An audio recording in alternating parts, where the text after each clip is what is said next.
A Christmas Carol by Charles Dickens, Stave 3, the second of the three spirits. Awaking in the middle of a prodigiously tough snore, and sitting up in bed to get his thoughts together, Scrooge had no occasion to be told that the bell was again upon the stroke of 1. He felt that he was restored to consciousness in the right nick of time for the especial purpose of holding a conference with the second messenger dispatched to him through Jacob Marley's intervention.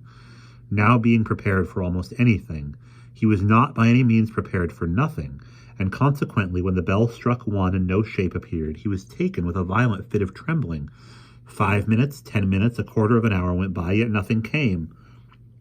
All this time he lay upon his bed, the very core and center of a blaze of ruddy light, which streamed upon it when the clock proclaimed the hour, and which, being only light, was more alarming than a dozen ghosts, as he was powerless to make out what it meant or would be at, and was sometimes apprehensive that he might be at that very moment an interesting case of spontaneous combustion, without having the consolation of knowing it.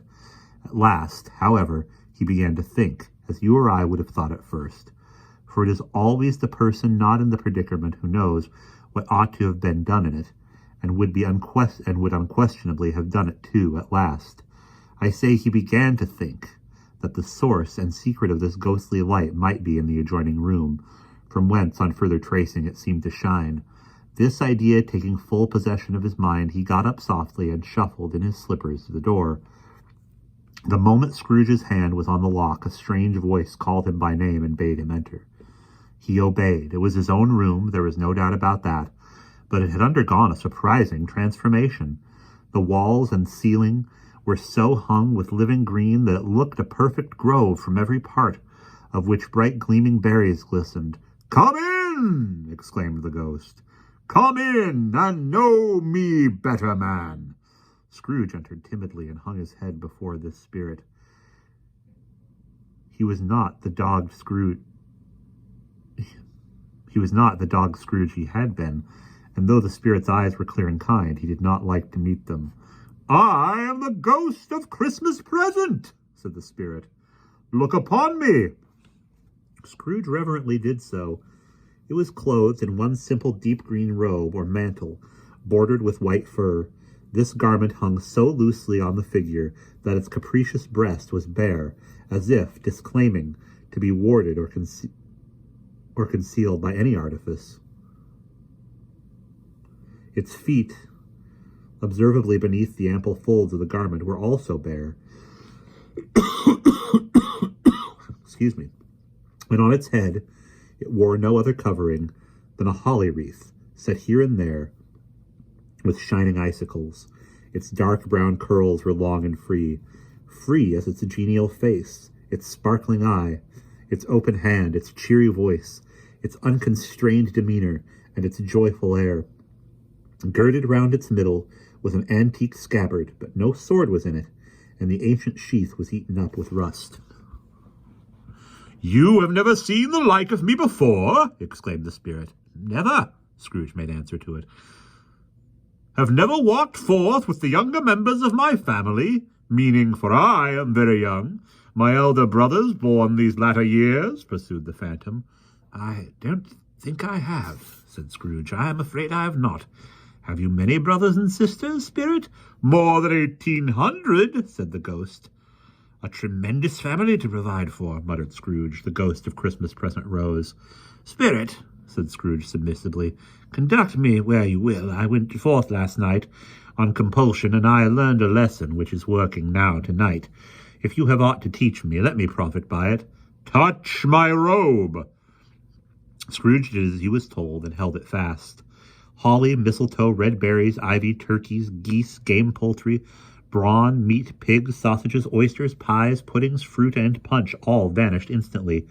So did the room, the fire, the ruddy glow, the hour of night, and they stood in the city streets on Christmas morning, where, for the weather was severe, the people made rough but brisk and not unpleasant kind of music, in scraping into the snow from the pavement in front of their dwellings, and from the tops of their houses, whence it was mad delight to the boys to see it come plummeting down into the road below. and splitting into artificial little snowstorms. The house fronts looked black enough, and the windows blacker, contrasting with the smooth white sheet of snow upon the roofs, and with the dirtier snow upon the ground, which last deposit had been plowed up in deep furrows by the heavy wheels of carts and wagons, furrows that crossed and recrossed each other hundreds of times where the great streets branched off and made intricate channels hard to trace in the thick yellow mud and icy water.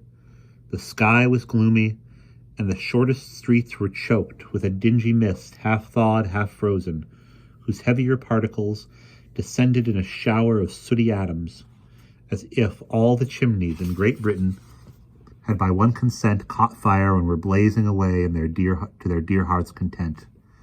There was nothing very cheerful in the climate or town, and yet was there an air of cheerfulness abroad that the cleverest summer air and brightest summer sun might have endeavored to diffuse in vain. In time the bells ceased, and the bakers were shut up, and yet there was a genial shadowing forth of all these dinners, and the progress of their cooking in the thawed blotch of wet above each baker's oven, where the pavement smoked as if its stones were cooking too. "Is there a peculiar flavor in what you sprinkle from your torch?" asked Scrooge. "There is, my own." "Would it apply to any kind of dinner on this day?" asked Scrooge. "To any kindly given, to a poor one most." "Why a poor one most?" asked Scrooge. "Because it needs it most, Spirit," said Scrooge after a moment's thought. "I wonder you, of all the beings of the many worlds about us, should desire to grab these people's opportunities of innocent enjoyment." "I?" cried the Spirit. "You would deprive them of their means of dining every seventh day, upon the only day when they can be said to dine at all," said Scrooge. "Wouldn't you?" "I?" cried the Spirit. "You seek to close these places on the seventh day," said Scrooge, "and it comes to the same thing." "I seek!" exclaimed the Spirit. "Forgive me if I am wrong. It has been done in your name, or at least in that of your family," said Scrooge. "There are some upon this earth of yours," returned the Spirit, "who lay claim to know us, and who do their deeds of passion, pride, ill will, hatred, envy, bigotry, and selfishness in our name, who are as strange to us and all our kith and kin as if they had never lived. Remember that, and charge their doings on themselves, not us." Scrooge promised that he would, and they went on, invisible, as they had been before, into the suburbs of the town. It was a remarkable quality of the ghost which Scrooge had observed at the baker's, that notwithstanding his gigantic size, he would accommodate himself to any place with ease, and that he stood beneath a low roof quite as gracefully and like a supernatural creature as it was possible he could have done in any lofty hall. And perhaps it was the pleasure the good Spirit had in showing off this power of his, or else it was his own kind, generous, hearty nature, and his sympathy with all poor men that led him straight to Scrooge's clerks. For these he went and took Scrooge with him, holding to his robe, and on the threshold of the door the Spirit smiled and stopped to bless Bob Cratchit's dwelling with the sprinklings of his torch. Think of that! Bob had but 15 bob a week himself. He pocketed on Saturdays but 15 copies of his Christian name, and yet the ghost of Christmas present blessed his 4-roomed house.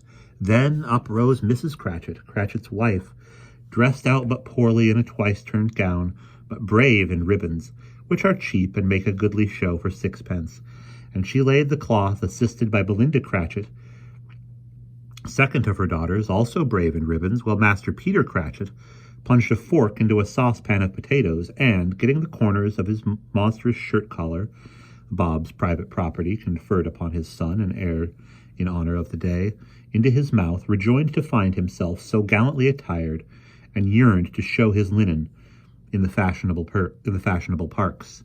And now two smaller Cratchits, boy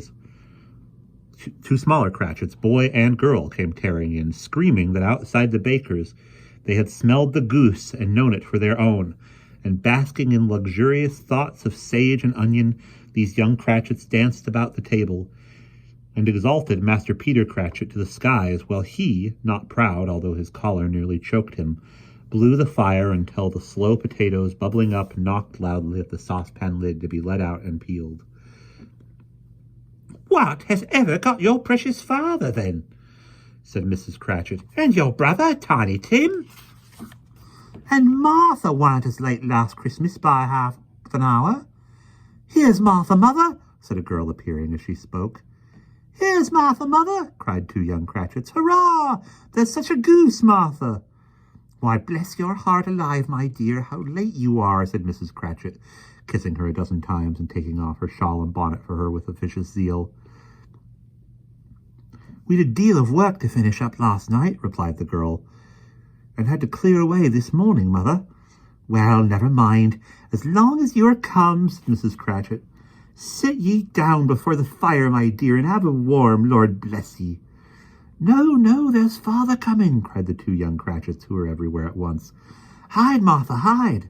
So Martha hid herself, and in came little Bob, the father, with at least 3 foot of comforter, exclusive of the fringe, hanging down before him, and his threadbare clothes darned up and brushed to look seasonable, and Tiny Tim upon his shoulder.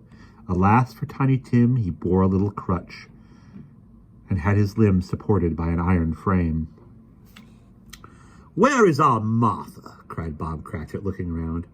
"Not coming," said Mrs. Cratchit. "Not coming," said Bob, with a sudden declension in his high spirits, for he had been Tim's blood horse all the way from church, and had come home rampant. "Not coming upon Christmas Day." Martha didn't like to see him disappointed, if it were only in joke. So she came prematurely from behind the closet door and ran into his arms, while the two young Cratchits hustled Tiny Tim and bore him off into the wash-house that he might bear the pudding singing in the copper.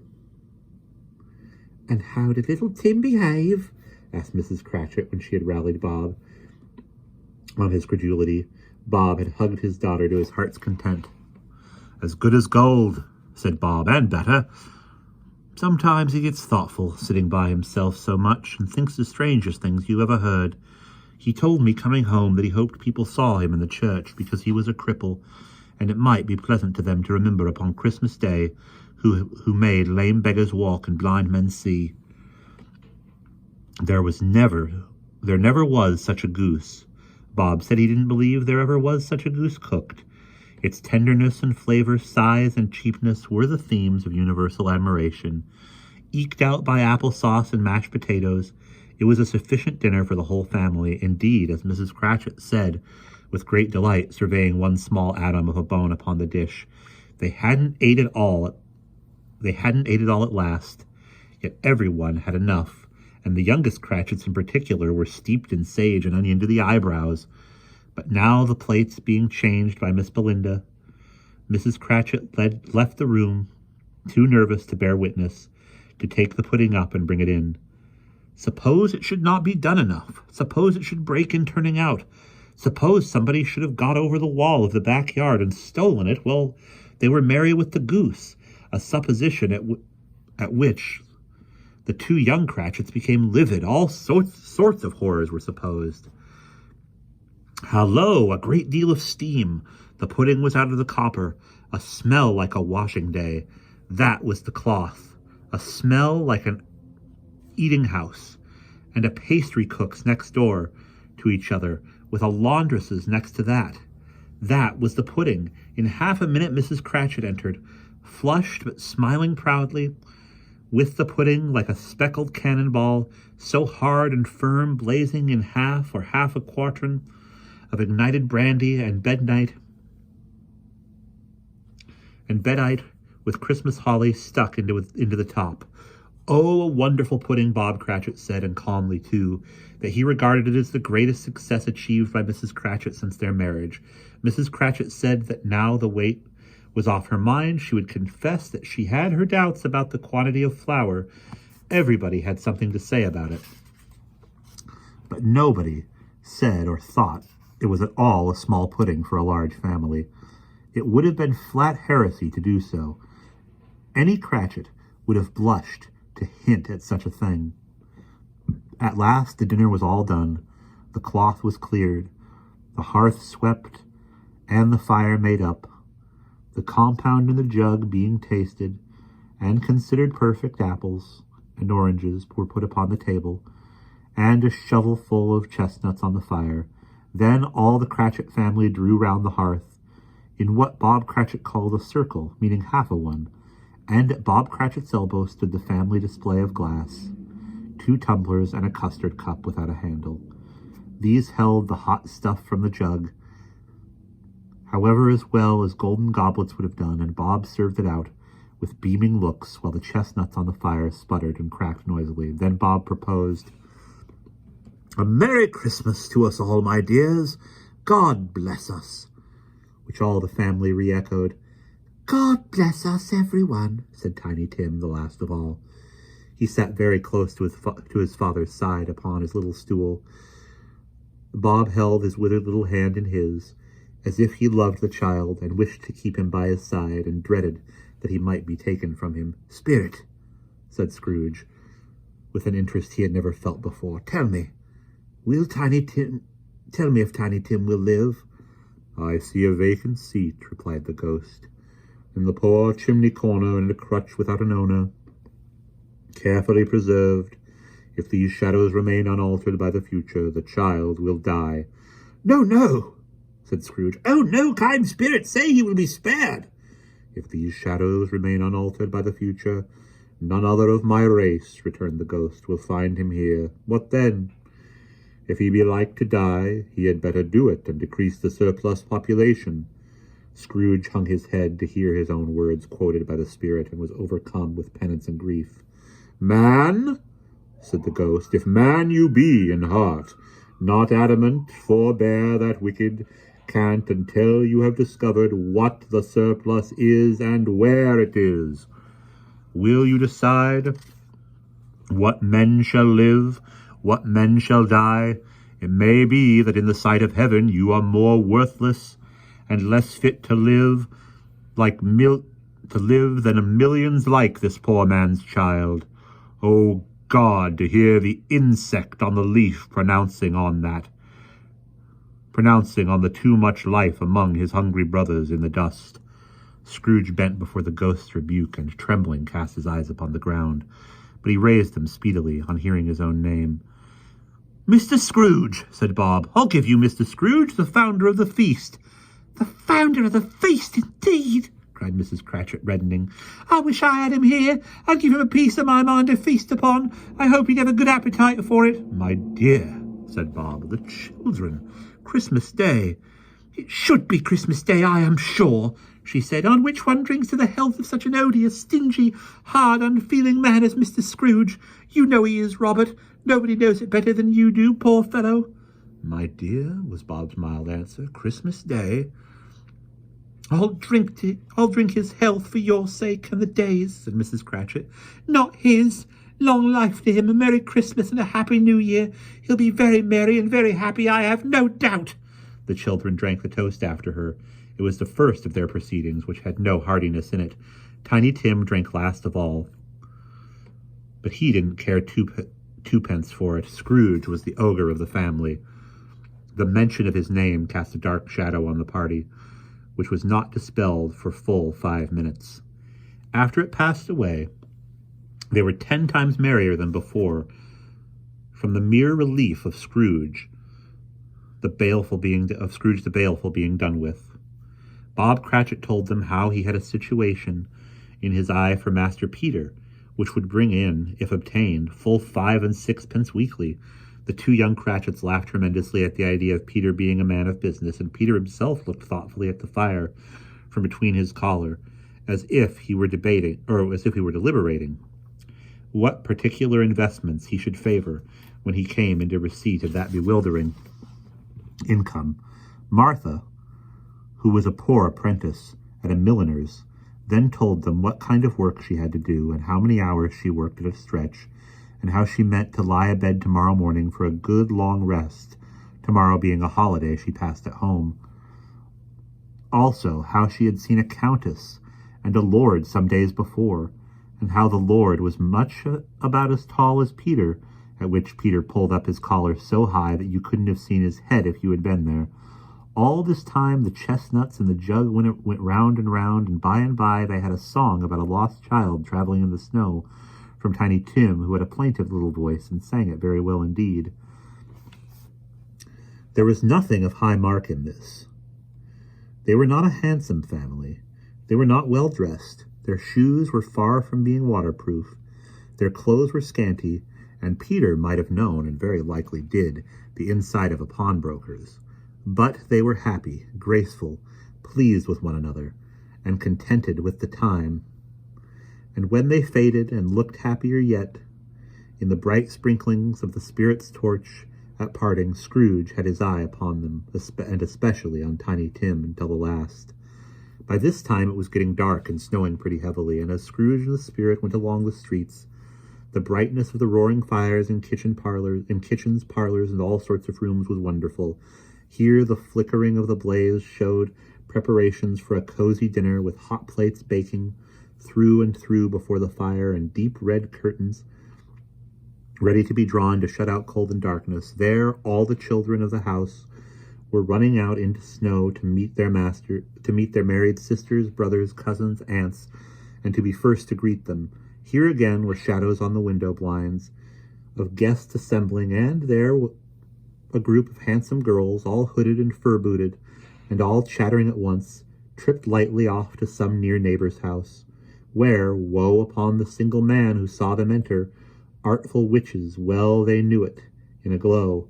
But if you had judged from the numbers of people on their way to friendly gatherings, you might have thought that no one was at home, and give them welcome when they got there, instead of every house expecting company, and piling up its fires half chimney high, blessing on it. How the ghost exulted, how it bared its breath of breast, and opened its capacious palm, and floated on, outpouring with a generous hand its bright and harmless mirth on everything within its reach.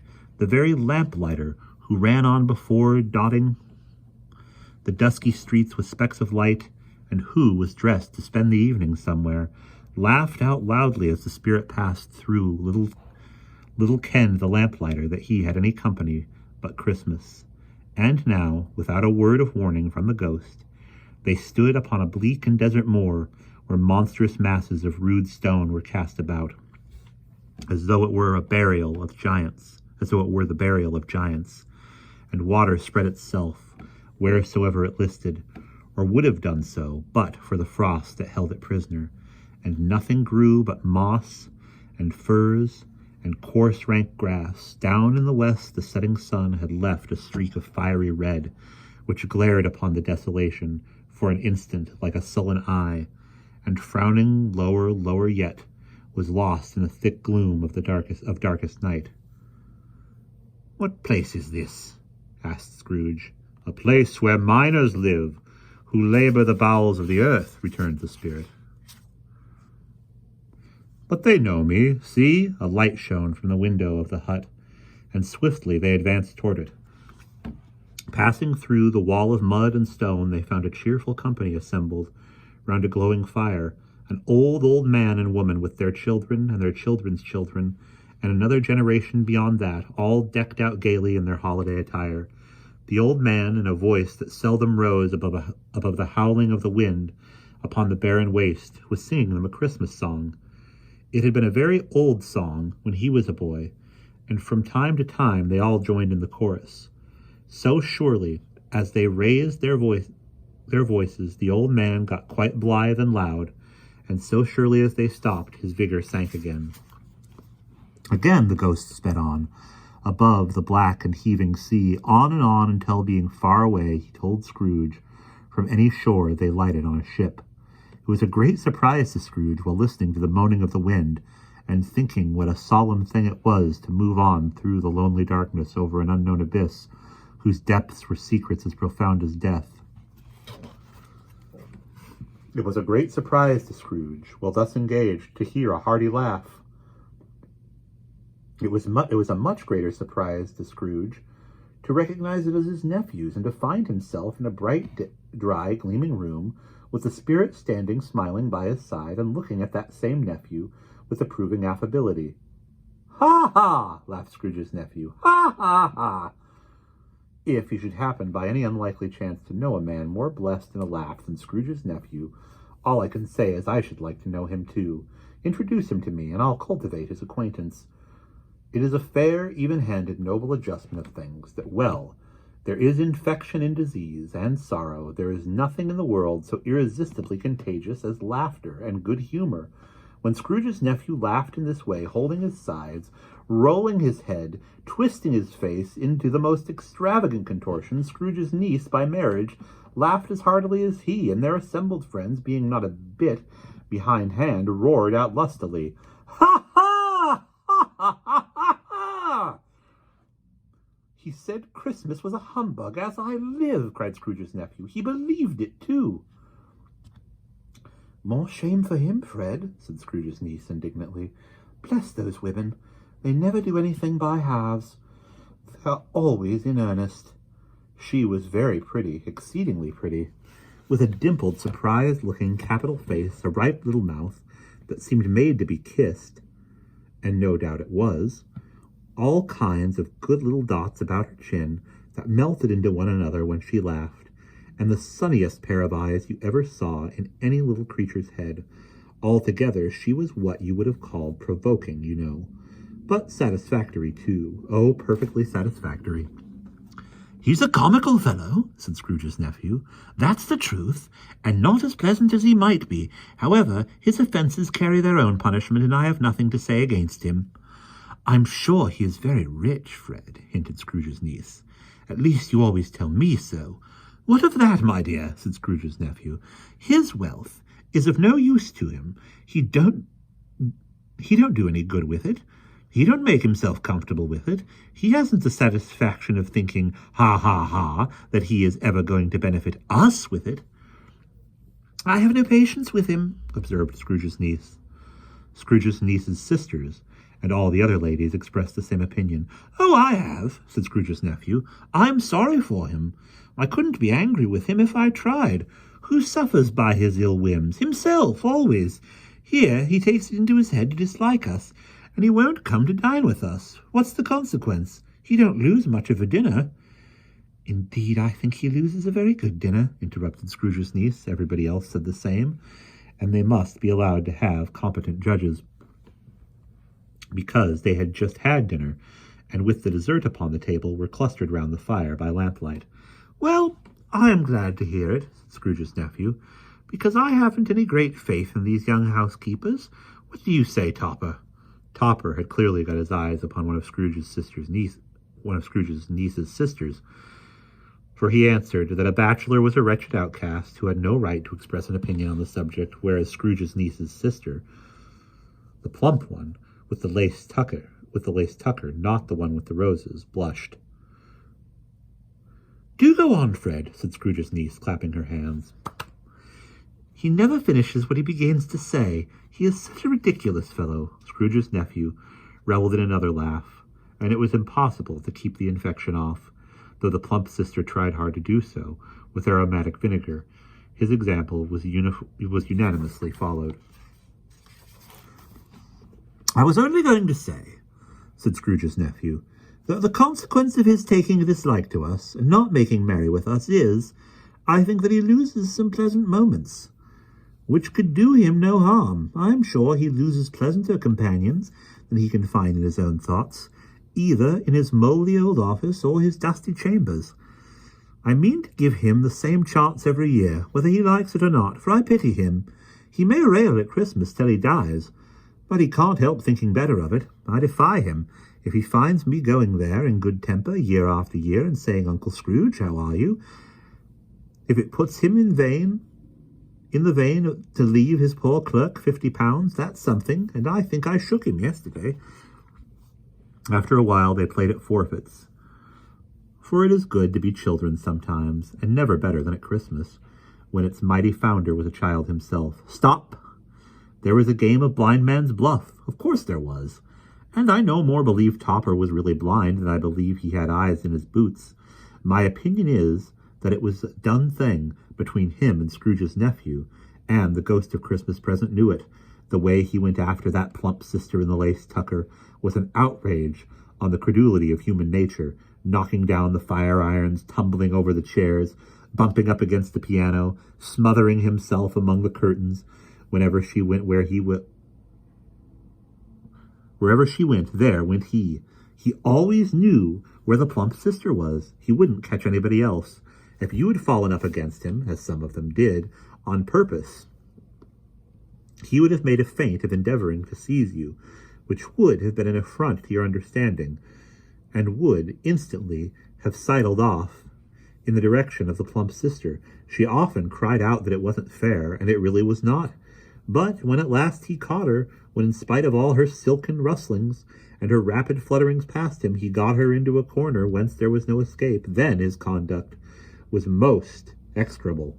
For his pretending not to know her, his pretending that it was necessary to touch her headdress, and further to assure himself of her identity by pressing a certain ring upon her finger and a certain chain about her neck, was vile, monstrous. No doubt she told him her opinion of it. When another blind man being in office, they were so very confidential together behind the curtains. Scrooge's niece was not one of the blind man's bluff party, but was made comfortable with a large chair and a footstool, in a snug corner where the ghost and Scrooge were close behind her. But she joined in the forfeits, and loved her love to admiration with all the letters of the alphabet. Likewise, at the game of how, when, and where, she was very great, and, to the secret joy of Scrooge's nephew, beat her sisters hollow, though they were sharp girls too, as Topper could have told you. There might have been 20 people there, young and old, but they all played, and so did Scrooge, for wholly forgetting, in the interest he had in what was going on, that his voice made no sound in their ears. He sometimes came out with his guests quite loud, and very often guessed right, too. For the sharpest needle best Whitechapel warranted not to cut in the eye was not sharper than Scrooge, blunt as he took it in his hand to be. The ghost was greatly pleased to find him in this mood, and looked upon him with such favor that he begged like a boy to be allowed to stay until the guests departed. But this the spirit could not have done. "Here is a new game," said Scrooge. "1.5 hour, spirit, only one." It was a game called Yes and No, where Scrooge's nephew had to think of something and the rest must find out what, he only answering to their questions yes or no, as the case was. The brisk fire of questioning to which he was exposed elicited from him that he was thinking of an animal, a live animal, rather a disagreeable animal, a savage animal, an animal that growled and grunted sometimes and talked sometimes and lived in London and walked about the streets and wasn't made a show of and wasn't led by anybody and didn't live in a menagerie and was never killed in a market and was not a horse or an ass or a cow or a bull or a tiger or a dog or a pig or a cat or a bear. At every fresh question that was put to him, this nephew burst into a fresh roar of laughter and was so inexpressibly tickled that he was obliged to get up off the sofa and stamp. At last the plump sister, falling into a similar state, cried out, "I have found it out! I know what it is, Fred! I know what it is! It's your Uncle Scrooge!" Which it certainly was. Admiration was the universal sentiment, though some objected that the reply to "Is it a bear?" ought to have been yes, inasmuch as an answer in the negative was sufficient to have diverted their thoughts from Mr. Scrooge, supposing they had ever had any tendency that way. "He has given us plenty of merriment, I am sure," said Fred, "and it would be ungrateful not to drink his health. Here is a glass of mulled wine, ready to our hand at the moment, and I say, Uncle Scrooge." "Well, Uncle Scrooge," they cried, "a Merry Christmas and a Happy New Year to the old man wherever he is," said Scrooge's nephew. "He wouldn't take it from me, but he may have it none the less. Uncle Scrooge." Uncle Scrooge had imperceptibly become so gay and light of heart that he would have pledged the unconscious company in return, and thanked them in an inaudible speech if the ghost had given him time. But the whole scene passed off in the breath of the last words spoken by his nephew, and he and the spirit were again upon their travels. Much they saw, and far they went, and many homes they visited, but always with a happy end. The spirit stood beside sick beds, and they were cheerful, on foreign lands, and they were close at home, by struggling men, and they were patient in their greater hope, by poverty, and it was rich, in almshouse, hospital, and jail, in miser's every refuge, where vain man, in his little brief authority, had not made fast the door, and barred the spirit out. He left his blessing, and taught Scrooge his precepts. It was a long night, if it were only a night, but Scrooge had his doubts of this, because the Christmas holidays appeared to be condensed into the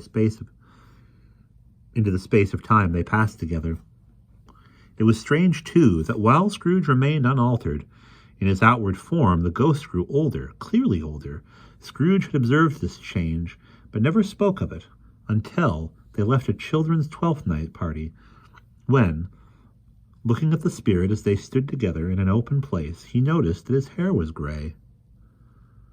"Are spirits' lives so short?" asked Scrooge. "My life upon this globe is very brief," replied the ghost. "It ends tonight." "Tonight!" cried Scrooge. "Tonight at midnight. Hark, the time is drawing near." The chimes were ringing the 11:15 at that moment.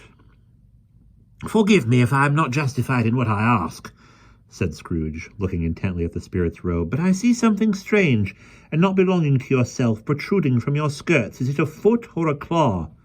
"It might be a claw, for the flesh there is upon it," was the spirit's sorrowful reply. "Look here."